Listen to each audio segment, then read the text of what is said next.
साथीहरु आरामै हुनुहुन्छ? सानालाई माया, ठुलोलाई नमस्कार र सम्पूर्ण नेपाललाई जय नेपाल। साथीहरु, म पाल्पा तानसेन आएको छु है। र आज यही स्थानीय निवासी तानसेनका समाजसेवी दानवीर र तानसेनमा रहेको एक्लो चलचित्र भवन सिनेमा हलका मालिक दाजु सर्जुमान लिगलसँग मेरो भेटघाट भएको छ। र अब म दाजुसँग यहाँ तानसेनमा रहेको ऐतिहासिक संग्रहालय ट्राभल म्युजियम तर्फ म जाँदैछु र त्यहाँ म्युजियममा गएर त्यहाँका सम्पूर्ण दृश्यहरू म तपाईहरुलाई देखाउन प्रयास गर्नेछु है। र साथीहरु, म तपाईहरुलाई यस तानसेनमा खिचेका केही ड्रोनका दृश्यहरू पनि म आजको यस भिडियोमा म राख्नेछु र सम्पूर्ण ड्रोनबाट खिचेका दृश्यहरू म तपाईहरुलाई प्रस्तुत गर्ने प्रयास गर्नेछु। मलाई पनि साह्रै खुसी लाग्यो। धेरै अगाडि चाहिँ कमसेकम म 50 सालमा चाहिँ भैरवमा हुँदाखेरि अब चाहिँ कमसे भएर सिद्धार्थनगर 12 वर्ष बस्यो होला उद्योग व्यापार व्यवसाय गर्ने क्रममा।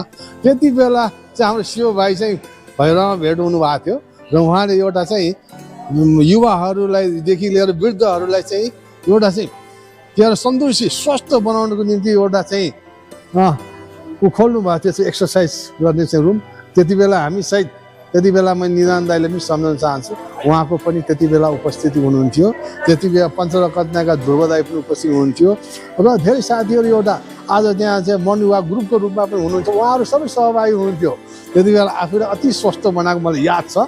यहाँसँग सिक्ने अवसर पाएको थिएँ।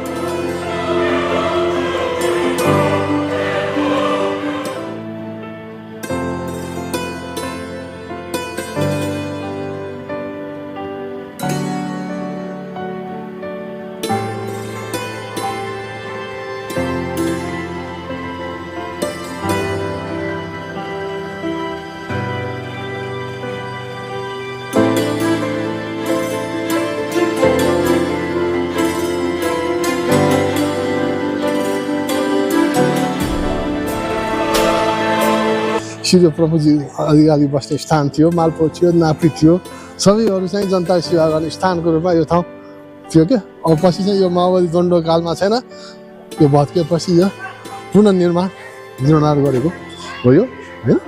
अहिले यो चाहिँ पाल्पा दरबार सङ्ग्रहालयको रूपमा छ।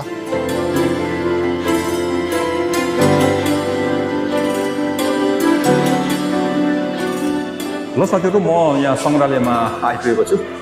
हाम्रो यो सर्जु दाजुसँग यस सङ्ग्रहालयको केही दृश्यहरू पनि म तपाईहरुलाई देखाउने प्रयास गर्नेछु है।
साथीहरू म अहिले शीतल पार्टी यो गोल गरेर भनिन्छ यो तपाईँको दरबार सङ्ग्रहालयको उत्तरपट्टिको यो ढोका हो त्यसतर्फ म अहिले आएको छु र यहाँबाट यहाँको केही दृश्यहरू तपाईँलाई देखाउने प्रयास मैले गरेको छु र ल त साथीहरू आजलाई यति भन्दै म तपाईँहरूबाट बिदा चाहन्छु फेरि अर्को भिडियोमा अवश्य भेट होला कृपया लाइक कमेन्ट र सब्सक्राइब अवश्य गरिदिनु होला धन्यवाद थ्याङ्क यू